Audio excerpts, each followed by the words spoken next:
Hello बच्चों, let's read the question. Long uninucleate muscles are found in. Question में बोला गया है कि जो लॉन्ग यूनिन्यूक्लिएट मसल्स होती हैं वो कहाँ पाई जाती हैं। यहाँ पे 4 ऑप्शन है। A is diaphragm, B is alimentary canal, C is tongue, D is eye. Question का देखते हैं key concept. Key concept of this question is, यहाँ पे यूनिन्यूक्लिएट मसल के बारे में बात हो रही है। Long uninucleate muscle, this is the key concept. Long uninucleate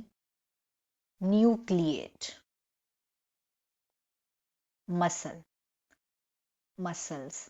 तो सबसे पहले समझते हैं ये क्या होता है। लॉन्ग यूनिन्यूक्लिएट मसल्स ये एक टाइप की मसल्स है जो कि यूज की जाती है डिफरेंट डिफरेंट सिस्टम से। और ये क्यों यूज की जाती है? प्रेशर एक्सर्ट करने के लिए किसी भी वेसल्स में या ऑर्गन में। टू एक्सर्ट करने के लिए प्रेशर, टू एक्सर्ट प्रेशर कहाँ कहाँ पे? वेसल्स में, कोई नली हो गई वहां पे, या फिर किसी ऑर्गन में। And vessels and organs. और जो ये मसल्स होती हैं लॉन्ग यूनिन्यूक्लिएट मसल्स, ये इनवॉलेंटरी होती हैं। मतलब ये कॉन्शियस कंट्रोल में इनका एक्शन नहीं होता है। इनवॉलेंटरी मसल्स होती हैं ये।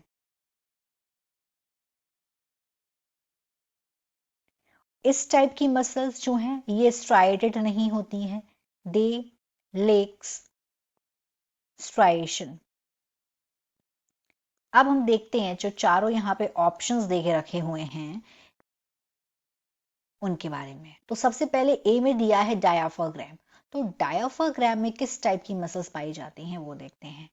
डायाफ्राम डायाफ्राम में इसमें स्केलेटल मसल्स प्रेजेंट होती हैं।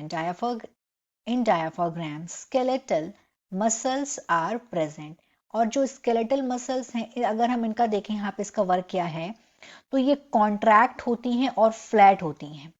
ये जो डायाफ्राम की मसल्स हैं दे कॉन्ट्रैक्ट मतलब जो मसल्स फाइबर हैं वो शॉर्ट हो जाते हैं, कॉन्ट्रैक्ट हो जाते हैं, और ये फिर फ्लैट हो जाते हैं। ये किसके दौरान ये चीज होती है?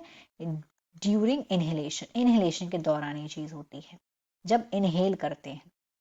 ये नहीं है इस टाइप की मसल्स प्रेजेंट इसमें, ये नहीं होगा आंसर। बी में आते हैं। B is alimentary canal. तो जो एलिमेंट्री कैनाल होती है, अगर हम एलिमेंट्री कैनाल को देखें, बी इज एलिमेंट्री कैनाल। तो जो एलिमेंट्री कैनाल है यहाँ पे यूनिन्यूक्लिएटेड मसल प्रेजेंट होती हैं। Uninucleated muscles are present here. और क्यों यूनिन्यूक्लिएट मसल्स प्रेजेंट होती हैं?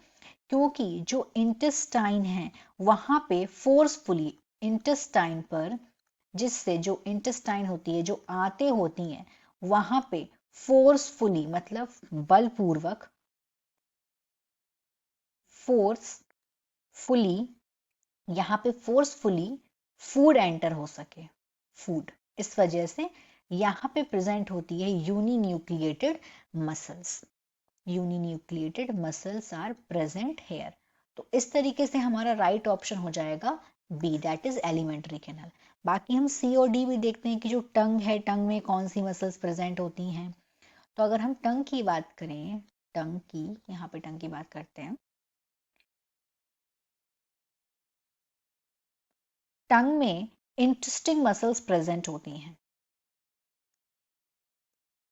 इसमें इन मसल्स में क्या होता है, ये मूव करती हैं एक पार्ट से दूसरी पार्ट में। फ्रॉम मूव, ये मूव करती है from move one part two another, one part two another. ये हो गया टंग का। और इसमें एक टाइप की मसल और प्रेजेंट होती है, that is extrinsic. Extrinsic muscles are also present here. और ये क्या करती हैं? ये अटैच्ड होती हैं बोन से। They are attach to bones. तो ये भी इसका आंसर क्यों नहीं, हमने रीजन देखा। अब आते हैं ऑप्शन नंबर डी में जो कि दिया हुआ है आई। अगर हम आई देखें, आई में कौन सी मसल्स प्रेजेंट होती हैं, आई, तो आई में एक्स्ट्रा ओक्यूलर मसल्स प्रेजेंट होती हैं। Extra ocular muscles are present here। और ये क्या करती हैं, इनकी यही मूव करवाती हैं आई को up and down. Move I up and down, up and down. तो इस तरीके से जो आई है ये भी इसका आंसर नहीं है। So in this question the final answer is B, that is alimentary canal। यहीं पे long uninucleated muscles present होती है। Hope you understood it well. Best of luck।